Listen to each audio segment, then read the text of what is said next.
We are live. Welcome to my video. These are going to be my thoughts on the Gifted Season 2, Episode 5. This episode is called Aftermath. So, spoilers for everything live-action X-Men leading up to and including this episode. Another episode I love. The episode, I want to say it's rated 12+. And so will this video be. So, yeah, let's dive right in. Yeah, let's see. What was the first thing in this episode? Right, yes. Yeah. John, let's see. Yeah. John carries in the now barely conscious body of Lauren.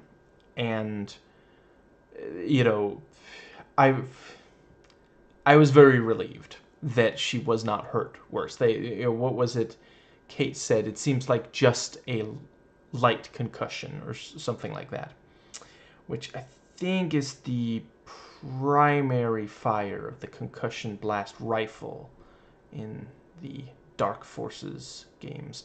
But let's see, yeah, and then, you know, Reed has to convince Kate to let her go. You know, it's the mama bear thing. She really does not want to let Lauren out of her sight. But yeah, you know, others also need the help. And John carries in Michael. And I love how, you know, it's a TV show. They gotta cut some corners. They don't have the budget of a movie. So you know, yeah, we're told that the acid ate through, you know, we see like there's holes in his clothes, and later on there's also some scarring on his hands from the acid. These are things that are, you know, pretty quick and easy to deal with. You know, it doesn't take as long or require as much computer power as visual effects. And let's see, yeah, good details about how it actually is difficult to treat Michael because of the acid. Let's see, which, you know, that was always, that they never really dealt with that in any of the movies, but yeah, you know, like if someone tried to, you know, give medical attention to, for example, Rogue, you know, that could be dangerous because of the power being linked to just physical touch. The person doesn't have to be, you know, activating the power. Let's see, yeah. I like how they bond over both being veterans, and yeah, you know, Michael is ready to die to save other mutants. You know, it's great how, because like you can tell the moment, you know, John can't, because he's you know, not really thinking in those terms right now, but yeah, we the audience can immediately say, you know, when Michael looks at Lauren and says, "Tell him," you know, it would be funny if there was like an outtake where she turns to John and says, "We gotta do something if we're gonna save his life," and Michael was like, "That wasn't what I meant." But no, you know, he says, "Tell him," and she knows he's not saying, "Tell him I only have seconds to live." He's saying, "Lie to him." And let's see, I think that brings us nicely into the, oh, right, yes, the flashback, you know, 12 years ago, long before he reached the level he, you know, was at the start of the show in Sentinel Services. He was just a rookie cop, you know, very, very credible that, you know, he didn't just immediately get to be Sentinel Services. He had to work some. And basically, yeah, they're harassing this kid for being a mutant, which again, you know, it's very reminiscent of how you'll see cops in America, you know, a lot will do this kind of thing to African Americans and Latinos. You know, basically, and he says, you know, no, I saw, you know, one time a mutant did something bad, so now he thinks all of them are dangerous. You know, that's yeah, you do sometimes hear cops saying, "Oh, but I thought he was in a gang. He look at his skin color. He was like a beast. He was, and they always think that but whenever they kill a kid, they talk about, oh, he looked at least this age, and it's like, no, that isn't even remotely. That's you're adding a lot of years, to justify, because like the moment that if you have to admit to yourself or others that you've killed a child, suddenly, that sounds kind of bad. And let's see, I love that, the flashback ends with Jace seeing his reflection in the window, and yeah, he doesn't really like what he sees, but he still goes along with it. That's the first step down the path, and now, if I saw it right, it went by kind of quick, I think, but I believe he was looking at divorce papers from, his wife. You can understand why. Yeah, she doesn't want to. It's too much. He won't let this go, and it really reminds me of Graham Linehan, which I don't think had happened. I don't think he had lost. I'm not 100% certain if he had lost as much as he had when this episode first aired. But yeah, by now he drove his own family away. And even now he insists that it's not his fault. It's those trans people. They took this from me. He's refusing to take any kind of accountability, which normally conservatives love talking about accountability. But of course, a lot of them, when they say it, what they mean is, I want to blame minorities for the problems that the majority have caused them. And yeah, it happens. Every so often, it's not always transphobes, but every so often a bigot will push everyone that was close to them away because they can't, let go of their hatred. So I think they did a really great job showing that here.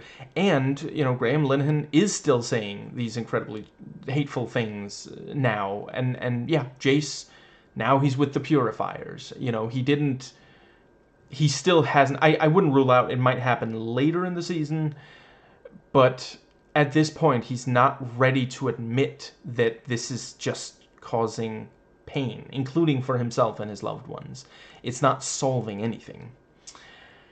And I appreciate that the Purifiers meeting, it's not only white men, because, as much as, like, I will admit this was something that I struggled to accept for a while, but yeah, it's not only white cishet men who are causing these problems. It's often white cishet men, like, in charge of some of these movements, and, the people who put a lot of money into, to cause chaos, to make sure conservatives get elected. A lot of those are white cishet men, but some members are members of minorities as well.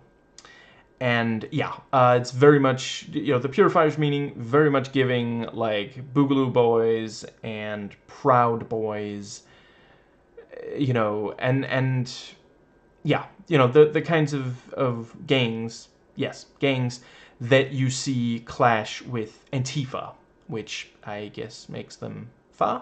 Yeah, it's not a secret. These gangs are fascists. They're yeah, they're brown shirts basically, and yeah, you even have the line, "They will not replace us." So I guess mutant replace or non-mutant replacement theory, because yeah, outside of the show, it's called white replacement theory, which is just like one of the countless examples of projection, the kind of stuff you get when some bigots are taking charge of a movement to try to redirect frustration, and a number of members of the movement suffer so much from bigotry brain rot that they buy it wholesale. It's utter projection. A lot of white people, specifically, our ancestors, went to other countries and replace the native population there. It's not something that immigrants are doing to white majority countries, you know, but yeah, really appreciate the show dealing with that because, yeah, like immigrants, the mutants on this show, they didn't do, you know, some of them have done something wrong, but the majority of them, they're just trying to live a normal life. You know, that guy at the start, the mutant in the flashback, like literally, he's like, I'm waiting for a friend. You know, like, and he even says, "Is that illegal now?" Like, what do you want? Like, you know, presumably they agreed to meet there, so he's standing there. You know, let's see, 12 years ago, I guess. They might have had cell phones, but they might not want to bother. You know, if the other guy's like driving there, he doesn't want to distract him from the driving. So, yeah, you know, it's absurd. Like he's literally just standing there, menacingly. And let's see, I quite appreciate that Rebecca was not just like immediately out the box, just 100% down. You know, she is by the end of the episode, but yeah, you know, and yeah, at first, like, Andy's right, they're talking about her like she's a weapon, like she's not even a person. And yeah,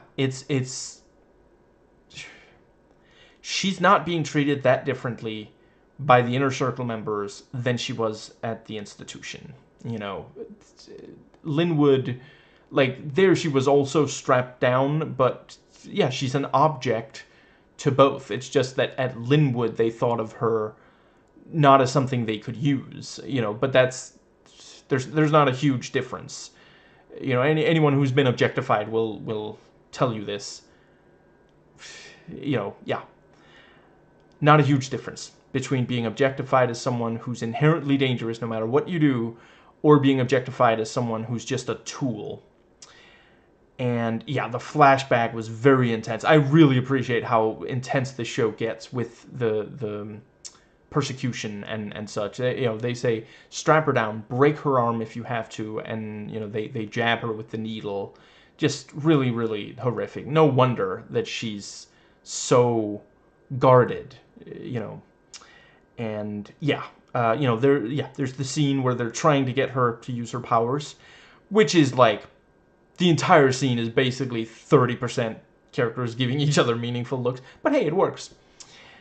And let's see, then we have, I can't 100% tell what it is that's different about Polaris, but she does look more like she's one of the bad people now, you know. Did she do something to her hair? It looks very evil to me. I'm one of those guys who can't tell if a woman has changed her hair, or if it's makeup, or just maybe like general disposition, body language, something. But yeah, she's definitely giving off like, I'm with the bad guys now. And let's see. Yeah, I really appreciate Andy trying to actually talk to Rebecca, because yeah, he knows what it's like to be treated like, everyone there knows what it's like to be treated, you know, like you aren't even human. But I think maybe, well, let's see, the triplets have belonged to the inner circle for a while now, and before that, the Hellfire Club. Polaris was with Marcos? Me and names. I mean no disrespect, I swear. You know, for a while, and now she's with the inner circle. Andy, you know, he felt alone for a while. He was bullied at school before the show even started. Then he was on the run for a while. He was with the Mutant Underground for a little while, but there were some conflicts there, and now, you know, yeah, he's not 100% on board with the inner circle, you know, which I really do appreciate.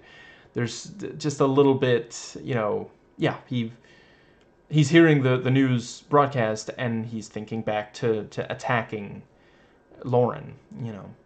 Which actually, yeah, I'll just briefly deal with that. So, let's see. I thought that the people working at Linwood had died. We saw blood, and I don't think we saw them, so I kind of thought they were killed by the inner circle. But here we're told they were found beaten and bruised, which I don't know if they meant for us to take it that way, or if I'm just expecting the show to be even darker than it is.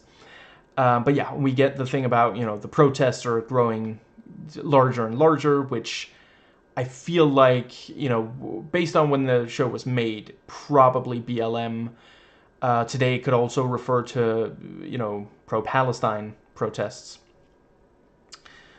And let's see. I think that might be just about... Yes, so, Andy talking to Rebecca, he goes in there, starts throwing the tennis ball, getting his Jack Torrance on, or his... What was Steve McQueen's character called in The Great Escape? So, it's one of those. And, shows his power... And actually talks to her. And I like that, when she doesn't respond right away, he doesn't say, come on now. But he's like, oh, I could just hang out, And I feel like there's just enough in, like, her eyes and face when he walks into her room and sits down. She doesn't look like she really doesn't want him there. She just looks like she's not quite ready to talk yet. But she does appreciate someone who's actually trying to talk to her like she's a person, And,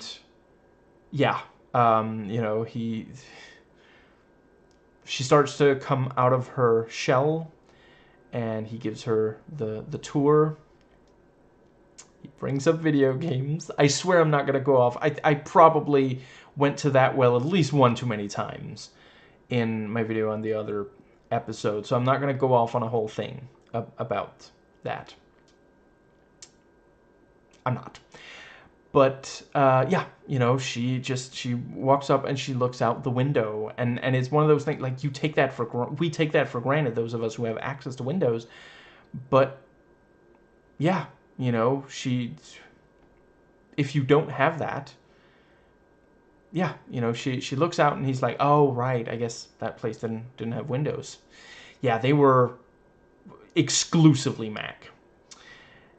And let's see, pretty quickly she jumps to, oh, hey, let's get out of here. And, he's like, I mean, the chef can make us, And, Polaris is also like, are you sure it's a good idea to take her outside already? And points out, she might need adjustment time. And, yeah, I mean, I think, the fact that she just attacks the cop car like that is a sign that maybe it was a little bit early to take. So I appreciate, she's not, like, 100% safe for the inner circle. She could, like, do something very impulsive like that. And let's see, that... Yeah, she does get some... Oh, right. I think actually he's the one who brings up that they... Right, yeah, she says, now I'm a prisoner here, and then he says, we're free to leave at any time. And she says, I can't leave like this. He gets her some clothes, but then they leave almost immediately. She was pretty ready to leave. As soon as he says that they're allowed to, it actually, yeah. And it is a good point, like, that's part of why she doesn't really want to use her powers to... with the other inner circle members, she feels like this is just another prison, because after a while, you struggle to distinguish. If you're used to being treated a certain way, if you're used to being treated negatively, then you might struggle to recognize kindness. And I'm not necessarily saying she's being treated with that much kindness here, but yeah, she's struggling to tell. She didn't even ask. She just assumed. Like, he says that the... It's when she says out loud, this is just another prison. I know, not a direct quote. She doesn't even ask, would it be okay if we left? She just jumps to that conclusion, That's how she gets most of her exercise these days. Let's see. Yeah, it is legitimately, I do like the two of them together. It's very sweet when they're holding hands and they almost kiss, and then the elevator doors open. Just, yeah. But yeah, the I don't know if we want to call it a date. The time they spent outside, it was legitimately sweet. She shows off her powers again on the soda can and on the ketchup on the glass. She gets a little bit of ketchup on her index finger to write. She's got blood on her hands. Hey, it's ketchup. I'm speaking metaphorically. And she's, he's like, those are cops. And I'm like, yeah, I hate cops. I thought he was gonna be the bad influence on her. She even gets him to use his powers, and he blows up the car, which I will admit I thought there were going to be bigger consequences to that, but I guess it's possible that'll just come later. Let's see. I mean, certainly if Reva finds out, that might be an issue. She's not exactly founder and president of the Andy Strucker fan club. Now, let's see. And I mean, let's be honest.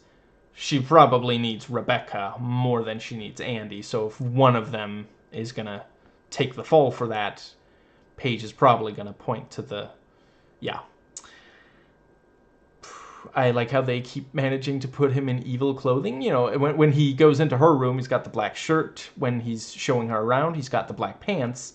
And by the end of the episode, when Rebecca is ready to use her powers for evil, she's in a nice black evil suit as well. I kind of love that shorthand of, like, I'm not saying they, like, clearly they had to do something. Colors can be very effective in conveying, and also, like, fabric. He's been in, like, leather jackets and such, That is the kind of thing that communicates toughness. So, yeah. And let's some would say he's tougher than leather. And I think that brings us to the purifiers at the free clinic, which, yeah, like, very intense, and they do just barely manage to get Michael, well, not just barely, but they manage to get Michael hidden. And I kept thinking that Jace, like, I guess at the clinic he's trying to de-escalate several times, but, when he, like, stands up at the purifier meeting, I actually did think he was gonna say that I think this is going too far, but he was just saying, I don't think this is the best strategy. Wow. But yeah, let's see, the guy brings out the gun. I appreciate, like, at first, the snarky side of me, which comes out quite frequently in my videos, as you may have noticed, went, what are you gonna do? Like, walk really far away from her, then aim? Like, that's a sniper rifle, or a hunting rifle. That's not really for close range, but, he might be a hunter, or have gotten it from a hunter buddy. I feel like it's communicating that these purifiers are not ready for prime time, at least when it comes to guns. That is also, yeah, it was a bad idea. What was it, like, their first idea was, like, to go get in a fight with protesters, which, yeah, Jace points out that's a bad idea. Yeah, in real life, that is actually something that, yeah, it has gotten them some backlash. The various Republicans who have, yeah, gone for laws that say it's legal to run over protesters, for example. And and the guy is real eager to get violent, beating up the doctor. And, unfortunately, Jace, though they are scared off by cops, sirens, I used to welcome the sound. Jace did get the records. And, not to sound like a broken record here, but it is record-breaking how good he is at this. So, yeah, by the end, he's found something. We don't quite know, we're going to have to wait. Thankfully, I doubt it's going to be an entire week for me, but I do sympathize with people back when this first aired, having to wait an entire week to find out. And let's see. Right, Rebecca, the actress playing Rebecca did phenomenal acting. They're at the start like really guarded and anxious. And yeah, by the end, like that smile she gives at the end, like, I'm ready, you know, throw what you got at me. And yeah, I see why they need her, you know, opening that vault. Polaris could do it, but it's gonna like wear her out. Whereas Rebecca, like, do we want to say Omega level? It seems like maybe, yeah. And I think that just leaves the Morlocks. So, yeah, you know, where else are they going to take that many mutants? There's not room, you know. So yeah, you know, possibly at the old headquarters, but that, you know, they can't go back there. You know, the headquarters from season 1. So yeah, they go to the Morlocks, and the thing about, you know, they live in the sewers. Yeah, that's what air freshener is for. And you know, doesn't John have superhuman senses? How did he stand the smell down here? He breathed through his mouth. Oh, now I taste it. It was pretty funny. And let's see. Yeah, Erg is not the biggest fan of letting in this many, you know, refugees. And yeah, Clarice calls him on, you know, what is it exactly that you're thinking here? You know, if you don't want to, you know, and you strong-armed me into being a spy, and she actually did get him the information, which, yeah. And yeah, we see some details of how extremist the Morlocks are. You know, if you live there and you don't have a visible mutation, you gotta get branded. Although I've heard some say that branding is the new tattooing. And let's see. Yeah, he forces Clarice into helping steal. And yeah, you know, she points out, well, that just makes them hate us. And it's one of those things, you know, she's in a situation where she doesn't have to steal anymore.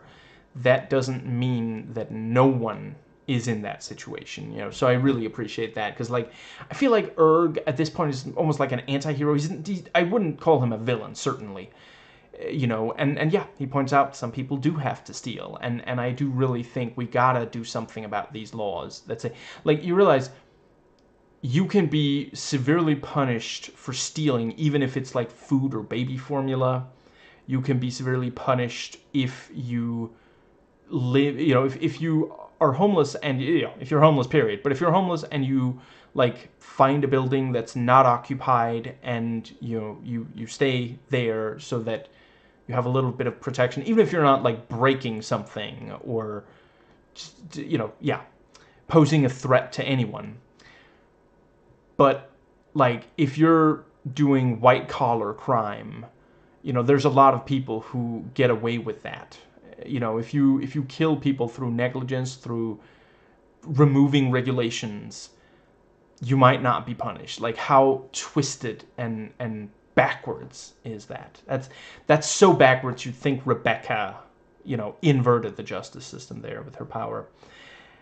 Let's see. Yeah, I don't know why, but I wasn't expecting them to show us the branding. That was intense, and it's one of those things where I'm really glad I know enough about movie magic love to know, obviously, they did not take, you know, this intensely hot, like, glowing piece of metal to the skin of anyone. You know, the thing that they take to the face is a prop that's made to look like it's that hot, and it's got like a little thing at the end that, you know, a little bit of stage blood comes out, and then one actor just has to draw an M on the cheek of another actor who has to stand still but convey that they're in intense pain.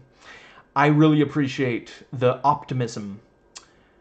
I'm afraid I've forgotten her name. Again, I mean no disrespect, but you know, she makes these orbs of light.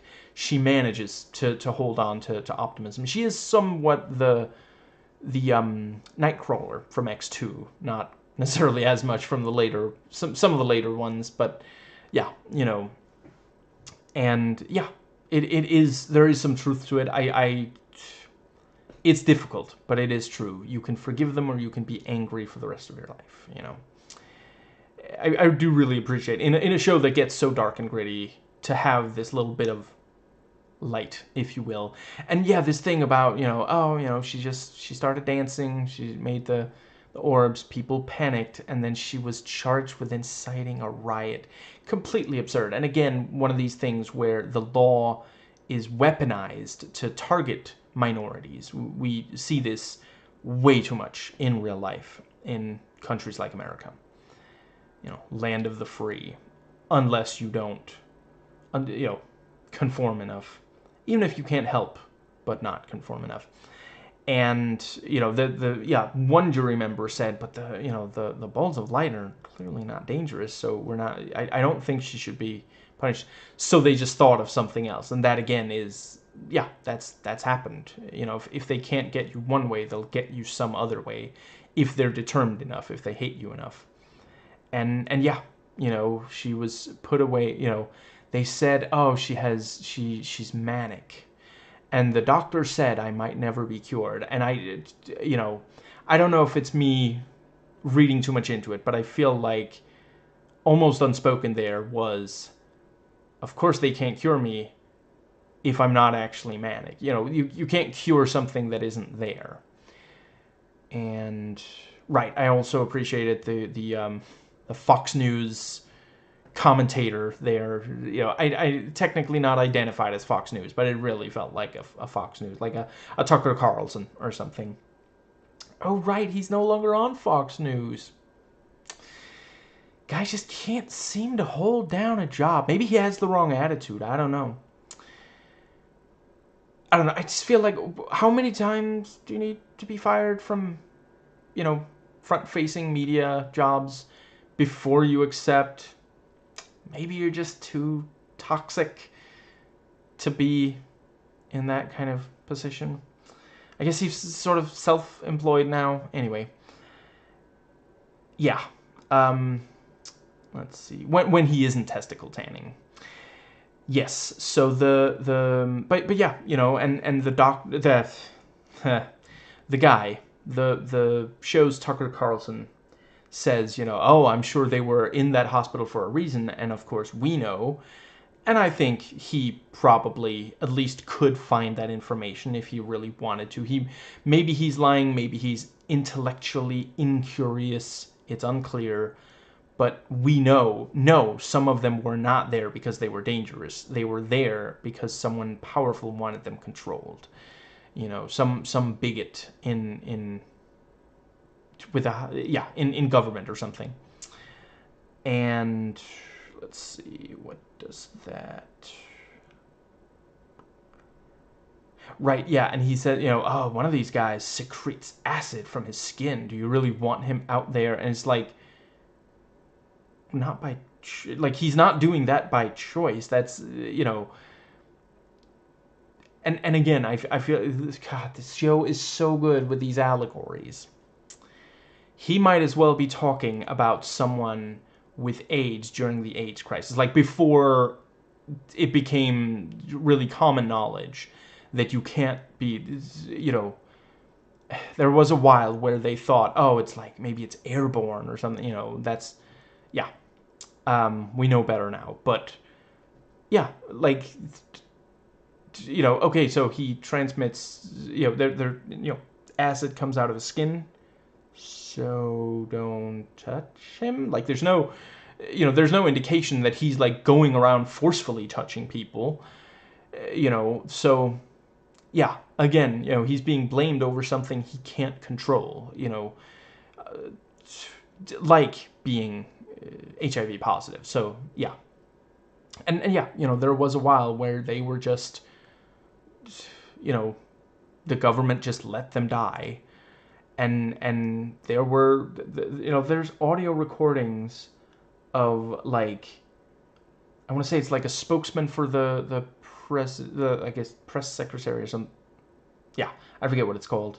The Sean Spicer role. I think that guy was less inclined to accidentally tweet out his Twitter password, but and him and members of the press like literally laughing about it and saying, well, I guess they wouldn't be in this they wouldn't have this problem if they didn't have so much casual sex, because if you have casual sex, to these guys apparently you just deserve to die.